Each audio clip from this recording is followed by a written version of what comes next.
Hi friends, welcome to Tech Blog. Myself Subrata, and today we are going to install SFTP extension for Visual Studio Code to edit remote application. Being a developer, you often needs to work on a project which is placed on a remote server. To overcome these needs, VScode has lots of extension. I think SFTP is one of the best ways to communicate your remote directory and files in Linux. You know that SFTP stands for Secure Files Transfer Protocol, or it may SSH Files Transfer Protocol. As the name suggests, that it's a secure way to communicate your confidential file over the untrusted network.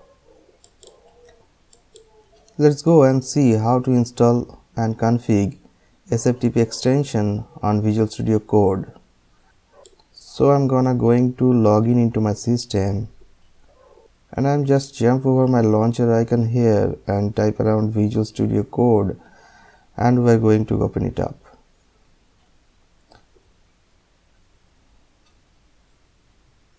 And this is our Visual Studio welcome screen, and this is our activity bar.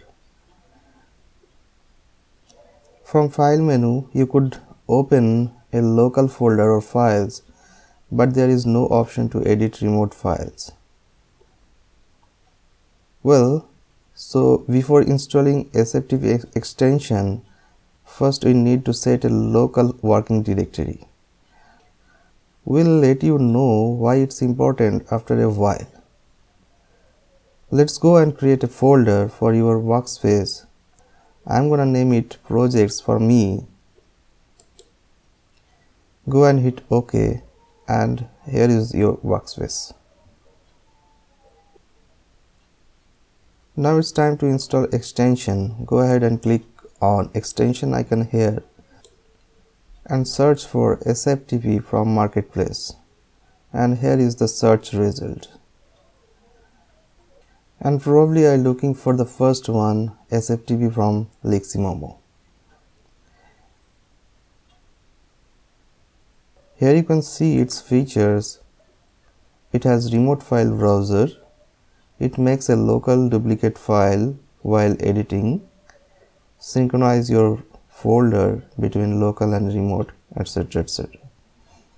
Go ahead and hit install button to install it. After complete installation, scroll down a little bit, and here you can see the usage. So what you have to do is that press Ctrl+Shift+P on Linux or Windows and Command+Shift+P on Mac, and search for SFTP Config and click on it. It will open up a config file. Basically, you need to provide your remote server information here. So I'm gonna set my remote server information. First is server name. I'm gonna let it be as it is. Second is host name. Provide your host name or IP address. I'm going to set remote host IP, which is 10.0.50.8. And now set your server username. I'm using root here. And this is the remote path. You need to be set exact directory location which you want to, or let it be root. I'm gonna set my remote path here, and rest should be default as it is. Save the file and jump over on activity bar. You should find a SFTP icon over here. Go ahead and click on this icon and then click on my server here. It will ask for your remote server password. Put your password and hit enter. And here are your remote files.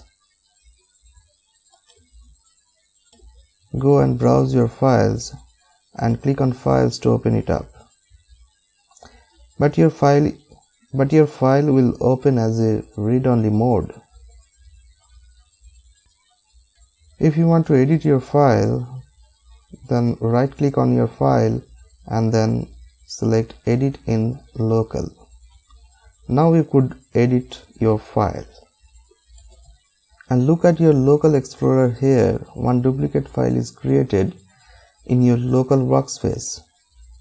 I'm gonna add some line in my file. After that, when I save this file, first it saves at my local workspace, then update to my remote location. And the entire process done seamlessly. You can see over here, if you click on it, it will show the process log. And that's why we need a local workspace as we discussed earlier. Hope this video helpful to you. Please do like and share this video. Leave comment if you have any questions. Also click on subscribe button to encourage us and get latest update. Thank you.